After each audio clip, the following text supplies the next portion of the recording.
అతడు అంతర్జాతీయంగా most wanted terrorist. ఆ నరరూప రాక్షసుడి కోసం చాలా దేశాలు వేట మొదలుపెట్టాయి. కానీ దుష్ట దేశం పాకిస్తాన్ మాత్రం అతడికి రాజభోగాలను కల్పిస్తుంది. అతడి కుటుంబంలో 14 మంది చనిపోతే ఒక్కొక్కరికి ₹1,00,00,000 చొప్పున మొత్తం 14 కోట్ల రూపాయల పరిహారం ఇచ్చింది. సామాన్య ప్రజలు తినడానికి తిండి లేకపోయినా పాకిస్తాన్ పట్టించుకోవడం లేదు. విదేశాల్లో భిక్షమెత్తుకుంటున్నారు. పాక్ ప్రజలను తరిమేసిన ఉగ్రదేశానికి మాత్రం సిగ్గు రావడం లేదు.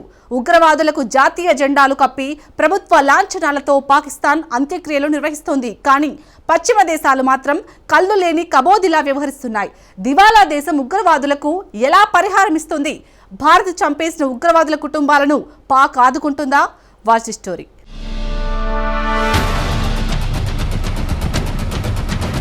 ఉగ్రవాదికి పాకిస్తాన్ పరిహారం ఇచ్చిందా?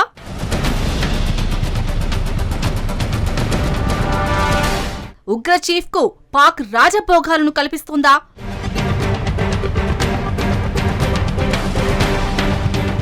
పాక్ ఉగ్ర చర్యలపై వెస్ట్ కంట్రీ మౌనం ఎందుకు? ఉగ్రవాది కుటుంబం చనిపోతే ఏ దేశమైనా ఏం చేస్తుంది? పీడ విరగడైందని సంబరపడుతుంది. కానీ ఉగ్రదేశం పాకిస్తాన్ మాత్రం అందుకు విరుద్ధం. సదరు ఉగ్రవాదికి భారీ రివార్డును ప్రకటించింది. దుష్ట దేశానికి చెందిన ఆర్థిక వ్యవస్థ గాల్లో దీపంలా మారింది. ఎప్పుడు ఆరిపోతుందో తెలియని పరిస్థితి నెలకొంది. సామాన్య ప్రజానికం 3 పూటలా కడుపు నింపుకునే పరిస్థితి లేదు. అర్ధాకలితో ప్రజలు అలమటిస్తున్నారు. కానీ పాకిస్తాన్ ప్రభుత్వం ఏం చేస్తుందో తెలుసా? ఉగ్రవాదులకు రివార్డులను ఇస్తుంది. ప్రత్యేకించి మసూద్ అజర్, ఈ నరరూప రాక్షసుడిని గ్లోబల్ టెర్రరిస్టుగా ఐక్యరాజ్యసమితి గుర్తించింది. అతడు రాకాసి సంస్థ జైషే మహమ్మద్ కు చీఫ్ గా వ్యవహరిస్తున్నాడు. ఈ ఉగ్ర సంస్థను సింపుల్ గా జేఈఎం అంటారు. ప్రపంచంలోని ప్రతి దేశానికి most wanted terrorist Masood Azhar. అదే ఉగ్రవాది పాకిస్తాన్లో మాత్రం రాచరికాన్ని అనుభవిస్తున్నాడు. ఈ ఉగ్రవాదికి 14 కోట్ల పాకిస్తాన్ రూపాయలను ఇస్లామాబాద్ రివార్డు ప్రకటించింది. దివాలా తీసిన దేశం పాకిస్తాన్ ఓ ఉగ్రవాదికి 14 కోట్ల రూపాయలను ఇచ్చింది. ఎందుకు పాకిస్తాన్ అంత భారీ రివార్డు ఇచ్చింది? ఎందుకంటే అతడి కుటుంబానికి చెందిన 14 మందిని కోల్పోయాడు. ఆ 14 మంది కూడా ఆపరేషన్ సింధూర్లో భాగంగా భారత్ చేపట్టిన దాడుల్లో అంతమయ్యారు.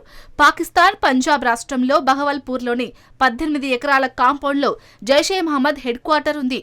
ఇందులోని ప్రధాన భవనాన్ని మర్కజ్ సుభానల్లా అంటారు.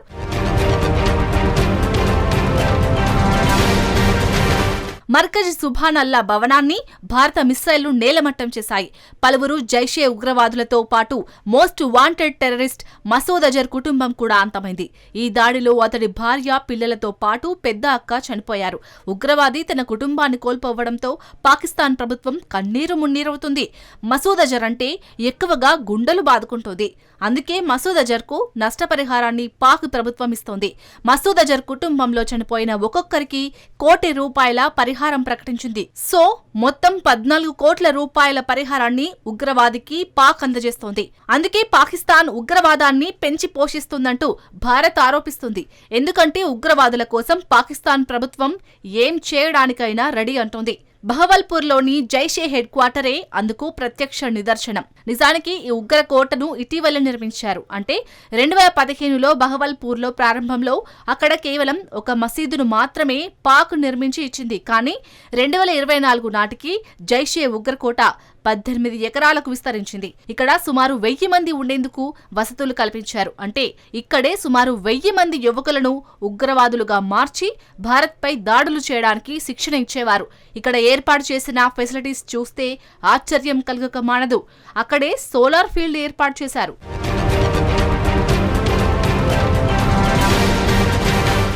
ఏడంతస్తుల ఎత్తున్న భవనాలను నిర్మించారు. స్విమ్మింగ్ పూల్స్, పొలాలతో పాటు హైస్పీడ్ ఇంటర్నెట్ వంటి వసతులను జైషే హెడ్ క్వార్టర్స్ లో ఏర్పాటు చేశారు. సింపుల్ గా చెప్పాలంటే పాకిస్తాన్ పంజాబ్ కు గుండెకాయలా మారింది. అందుకోసం భారీగా నిధులు వెచ్చించారు. అయితే ఉగ్రవాద సంస్థకు అన్ని నిధులు ఎక్కడి నుండి వస్తున్నాయి? పాకిస్తాన్ ఆర్మీ, దాని నిఘా విభాగం ISI నుంచే జైషే ఉగ్రవాద సంస్థకు నిధులు అందుతున్నాయి. జైషే మహమ్మద్ కు నిధులను అందజేసేందుకు ISI థర్డ్ పార్టీని ఏర్పాటు చేసినట్టు తెలుస్తోంది. ఒక్క జైషే మహమ్మద్కే ఏటా $1,50,00,000 ISI ఇస్తోంది. ఇది పాకిస్తాన్ కరెన్సీలో చెప్పాలంటే 422 కోట్ల రూపాయలను జైషేకు అందిస్తుందన్నమాట. అంతేకాదు $3 కోట్ల విలువైన రియల్ ఎస్టేట్ వ్యాపారాన్ని కూడా జైషేకు పాక్ నిఘా సంస్థ ISI కట్టబెట్టినట్టు నివేదికలు వెల్లడిస్తున్నాయి. సో ఉగ్ర సంస్థలను పాకిస్తాన్ ఎంత అద్భుతంగా చూసుకుంటుందో ఇదే చక్కటి ఉదాహరణ.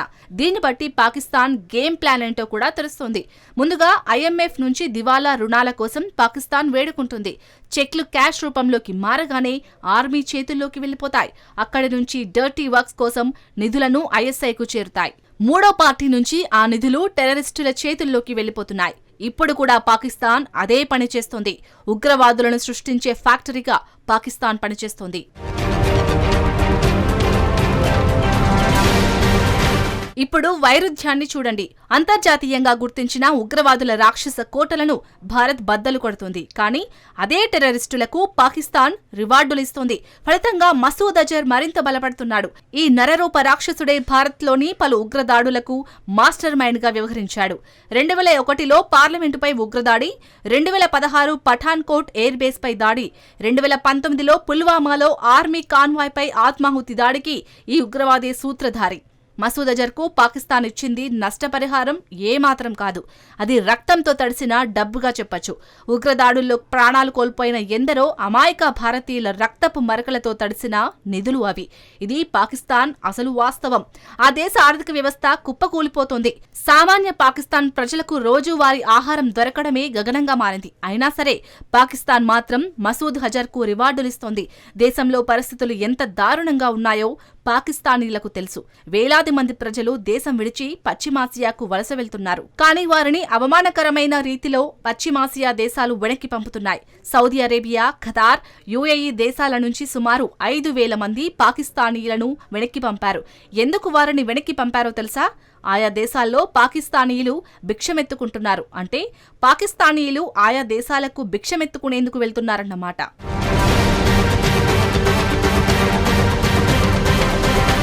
బహుశా భిక్షమెత్తడంలో కూడా తమ ప్రజలకు పాకిస్తాన్ శిక్షణ ఇస్తుందా అన్న సందేహాలు కూడా ఉన్నాయి. ప్రభుత్వం అలా ఎలా చేస్తుంది అన్న సందేహం కొందరికి రావచ్చు. కానీ ఉగ్రవాదికి 14 కోట్ల రూపాయల రివార్డును ప్రభుత్వం ఇవ్వడంలో లాజిక్ ఎక్కడ ఉంది మరి? పాకిస్తాన్లో అలాగే ఉంటుంది మరి.